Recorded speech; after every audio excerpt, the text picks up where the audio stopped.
right, thanks, Amanda. It is the leading cause of cancer deaths in the U.S., but this week the American Cancer Society released new guidelines for lung cancer screenings. Joining us live over Zoom is Dr. Bruce Waldholtz from the American Cancer Society. Thank you so much for joining us. Thank you so much, Sally. The American Cancer Society is just so excited to announce the new guidelines, which have 3 changes. The first change is the age of screening has been expanded to now include 50 to 80-year-olds.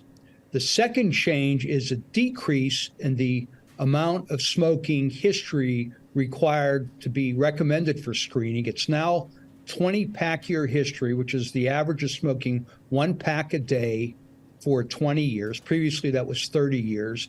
And finally, they've removed the recommendation that in people who quit smoking more than 15 years ago do not need to be screened. So the current evidence strongly suggests that lives will be saved by screening people 50 to 80 with a 20 pack year history. And even if they've quit smoking, regardless of how long ago that's been, they're still eligible for screening. Dr. Waldholtz, why make these changes now? Okay. These changes are being made now due to new evidence. The American Cancer Society reviews guidelines on a periodic basis, looking at the most recent evidence and data.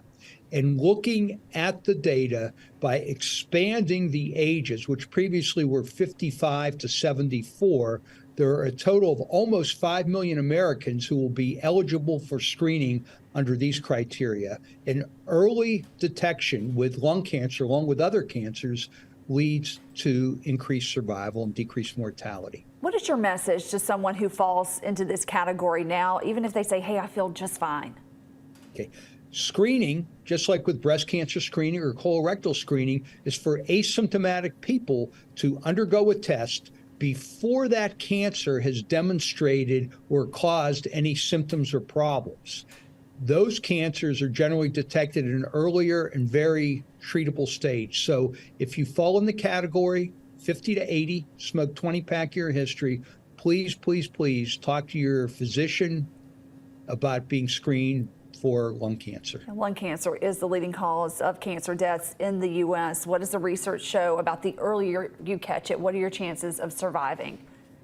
The earlier that lung cancer is detected, much better chance of survival, because on what's now called low-dose radiation CAT scans today are much faster than they were a decade or 2 ago and involve much less radiation and can pick up tiny little lesions, only a few millimeters big. That's a different set of circumstances than when somebody has pneumonia or a cough or weight loss or coughs up blood and already has advanced disease. Much higher survival rate. It's also important to mention that fewer Americans are getting cancer because fewer people are smoking, but it's still the #1 cancer in the United States and a major killer of Americans. You mentioned that time since quitting has been removed, but there are people out there who still smoke and they may say, hey, it's too late for me to stop. I've been doing this for decades. Is it ever too late to stop? It's never too late, both for not only lung cancer risk, but cardiovascular risk and just feeling better in general.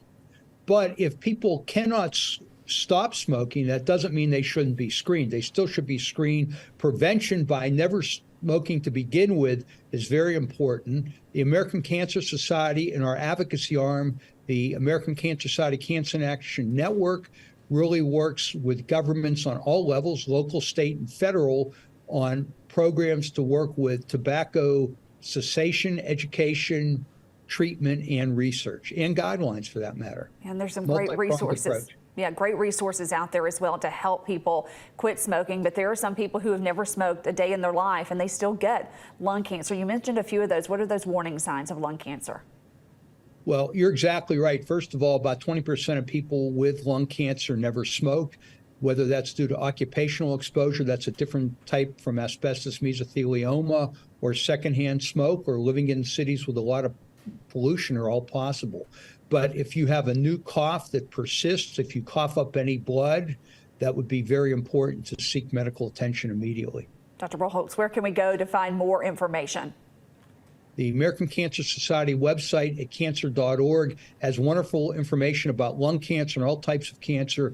Please, please, please read about this so everybody can help their family members to get all the screening that they need. And I would be remiss, as we've just completed our October campaign, that October's breast cancer screening month, but every month is breast cancer risk. The same thing with lung cancer. We have Lung Cancer Awareness Month, but every month is Lung Cancer Month. So please educate yourself and help save a family member's life. We need to be aware year round. Thank you so much for joining us here on Thank Alabama you, Live. Sally. We appreciate your time.